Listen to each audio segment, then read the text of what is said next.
Welcome to Simply Debbie Sue's Southern Whispers. Step into a world where front porches hold secrets, faith carries folks through the hardest days, and the mountains whisper stories only the heart can hear. I invite you into tender moments, gentle humor, and the kind of Southern warmth that feels just like home. Welcome in, friends. I'm so glad you're here with me today. So let's just get into the introduction of this story.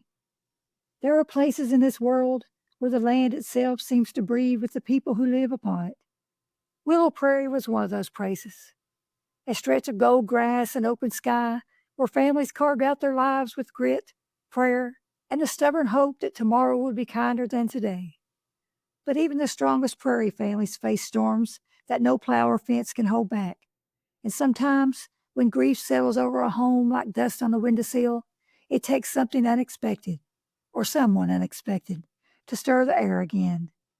This is a story of the Goodwin family, a devastating loss, and the stranger God sent walking across the horizon at just the right moment. This week's story is called The Stranger on Willow Prairie. The fire had taken more than just the barn. It had taken their eldest boy, Matthew, the one who could rope a calf before breakfast and whistle hymns louder than the wind. After that night, the Goodwin home fell hollow, like a song missing its melody. Samuel Goodwin worked the land with a quiet fury, trying to outrun the ache in his chest. Tilly moved through her days like she was carrying a fragile lantern inside her. One wrong step, and the light might go out.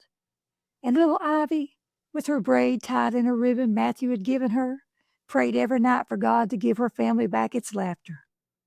The prairie winter was long, cold, and unkind. Snow drifted against the cabin door, and silence settled over the land like a second layer of frost. It was early spring when Ivy saw him, a lone figure walking the fence line, coat tore, boots dusted with miles. He paused at the edge of their property, waiting, as if asking permission with his posture alone. "My name's Elias," he said when Samuel approached. "I'm looking for work, and maybe a place to rest." Samuel studied him, the tired eyes, the calloused hands, the quiet humility. Something in the man's presence felt steady, like a fence post driven deep in the earth. "You can stay a while," Samuel said. "We've got more work than hands." Elias nodded with gratitude, and from that moment, the prairie shifted, just a little. Elias worked with a gentle strength. He mended fences, repaired the chicken coop, and helped Samuel rebuild the barn beam by beam. He hummed hymns as he worked, soft, steady tunes that drifted across the fields like a warm wind. Tilly found herself lingering in the doorway just to listen. Ivy followed him everywhere, asking questions faster than he could answer. Samuel, who had forgotten how to speak his grief out loud, found himself talking again, first about the land, then about Matthew, then about the fire. Elias never pushed, never pried. He simply listened, nodding with the understanding of someone who had walked through his own valley of shadows. One evening, Tilly set an extra place at the table without thinking. When she realized what she'd done, she hesitated, then left it there. Elias bowed his head as Samuel prayed, and for the first time in months, the prayer didn't feel like it hit the ceiling and fall back down. A fierce spring storm rolled across the prairie one night, rattling the windows and tearing at the roof. When a section of shingles ripped loose, Samuel and Elias climbed up into the wind to secure it. Lightning split the sky, illuminating the land in a flash of white. A gust nearby knocked Samuel off the roof, but Elias grabbed him, anchoring him with both hands. "You saved me," Samuel said afterward, shaken. Elias shook his head, "just held on when you needed someone." Later, by the fire, Elias finally shared his own story, a sickness that had taken his wife and young daughter 2 winters before. He had wandered ever since, searching for a place where his heart didn't hurt quite so sharply. Tilly reached for his hand. "Then maybe God brought you here," she whispered, "to heal with us." By summer, the prairie bloomed again. The Goodwin's fields grew green, the barn stood strong, and laughter returned to the cabin, soft at first, then fold her like a hymn finding its harmony. Elias stayed, not as a stranger, but as family.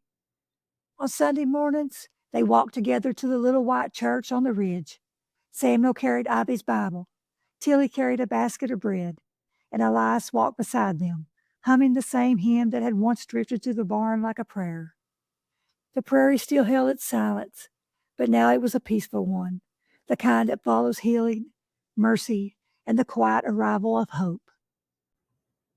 So the reflection of this week's story is, loss can hollow out a home, but faith has a way of filling the empty spaces again, sometimes slowly, sometimes through the hands of someone we never expected. The Goodwins learned that grief doesn't end all at once. It softens, it shifts, it makes room for new light. And sometimes God answers prayers not with thunder or miracles, but with a weary traveler who shows up at the fence line with nothing but honesty, humility, and a heart willing to help. Hope doesn't always shout. Sometimes it walks towards us quietly across the prairie. I hope you enjoyed that story this week. Come back next week for another one. May these stories that I have written wrap around you like a well-loved quilt. May they remind you that God is near, hope is steady, and joy often comes softly, like a whisper on the southern breeze.